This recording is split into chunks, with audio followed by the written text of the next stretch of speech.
नमस्कार दोस्तों, स्वागत है आपका टेरेस गार्डन चैनल पर। तो दोस्तों, हमारे गार्डन में ये बहुत सुंदर सुंदर अब फ्लावर खिलने शुरू हो गए हैं। तो आप देख सकते हैं ये पिटूनिया की पूरी हैंगिंग बास्केट भरी हुई है और इसी के पास ये बरबीना भी लगा हुआ है। तो बरबीना में भी अब जाके फ्लावर अच्छे से आने शुरू हुए हैं, क्योंकि जब ज़्यादा सर्दियाँ थी तो इनमें फ्लावर कम आते थे, लेकिन आते थे। और अभी इसके बाद में ये हमारे लगे हुए हैं गजानिया के प्लांट। तो गजानिया में ये फ्लावर भी बहुत सुंदर आ रहे हैं। और अब है ना, शाम का टाइम है, लगभग 6 बजे हुए हैं और इसलिए ये फ्लावर थोड़े से मुरझा गए हैं, क्योंकि गजानिया के फ्लावर तो धूप के साथ ही खिलते हैं और धूप के साथ ही बंद हो जाते हैं। और ये आइस प्लांट लगे हुए हैं हमारे, आइस फ्लावर बहुत सुंदर। तो जैसे कि बताया है, शाम का टाइम है तो इसलिए ये भी थोड़ा थोड़ा बंद होने लगे हैं। और इसी के पास ये डॉग फ्लावर भी लगे हुए हैं। और पिटूनिया के प्लांट तो ये वाले मतलब वाइट कलर के हमारे हर जगह लगे हुए हैं। और इसी के पास ये दूसरा भी हमारा पिटूनिया का ही प्लांट है और काफ़ी सुंदर प्लांट होता है पिटूनिया का। और इसी के पास ये नीचे है हमारा कैलेंडुला और ये वाइट पिटूनिया का।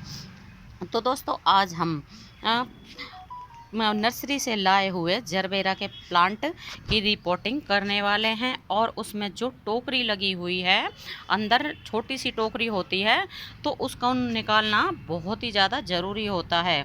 क्या होता है कि कुछ दिनों तक तो प्लांट अच्छे से चलता रहता है, लेकिन थोड़ा सा जब प्लांट बड़ा हो जाता है तो उसकी रूट्स उस टोकरी के अंदर फंस के रह जाती है और ग्रोथ नहीं कर पाती है, और इसलिए हमारा प्लांट ख़राब हो जाता है। तो इसलिए आज हम उस टोकरी को प्लांट से निकालने वाले हैं।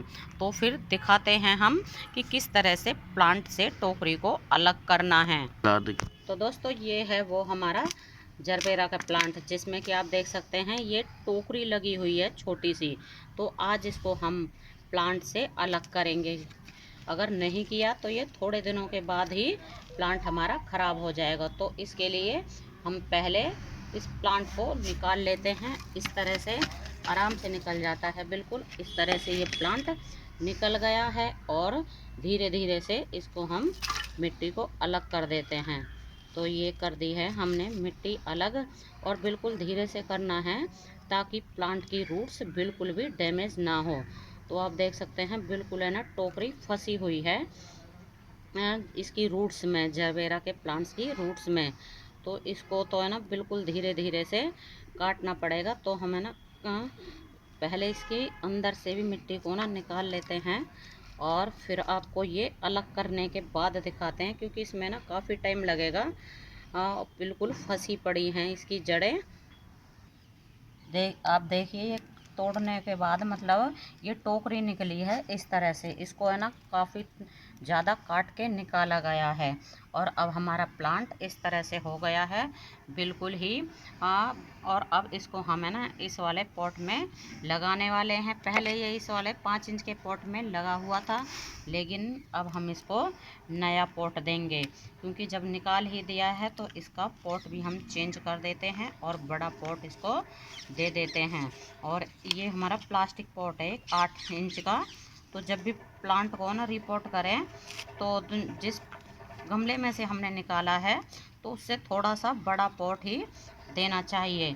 तो इस तरह से हमने इसको रिपोर्ट कर दिया है। और ये बढ़िया सी मिट्टी हमने बना रखी है, इसमें मिलाया है हमने ये सिंपल सॉइल है, और इसमें वर्मी कंपोस्ट डाला है, थोड़ी सी नीम खली है और फंजीसाइड पाउडर है। तो इस तरह से हमने इसकी सॉइल को तैयार किया है। और अब हमारा ये जरबेरा का प्लांट लग के तैयार हो गया है। इस तरह से इसको नीचे कर दें, इस मतलब ऐसे कर दें ताकि ये मिट्टी सेट हो जाए। और इसमें अब पानी डालने के बाद में ना 4-5 दिनों के लिए छाया में रखना है, क्योंकि अब हमारे यहाँ धूप बहुत ही ज़्यादा तेज़ पड़ने लगी है। और अब देखना आप, इसमें बहुत ही सुंदर सुंदर फ्लावर आएंगे और जरबेरा का प्लांट बिल्कुल परमानेंट प्लांट होता है।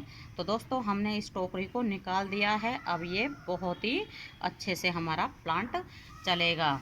तो अभी के लिए बस इतना ही, फिर मिलते हैं। नमस्ते जी, धन्यवाद।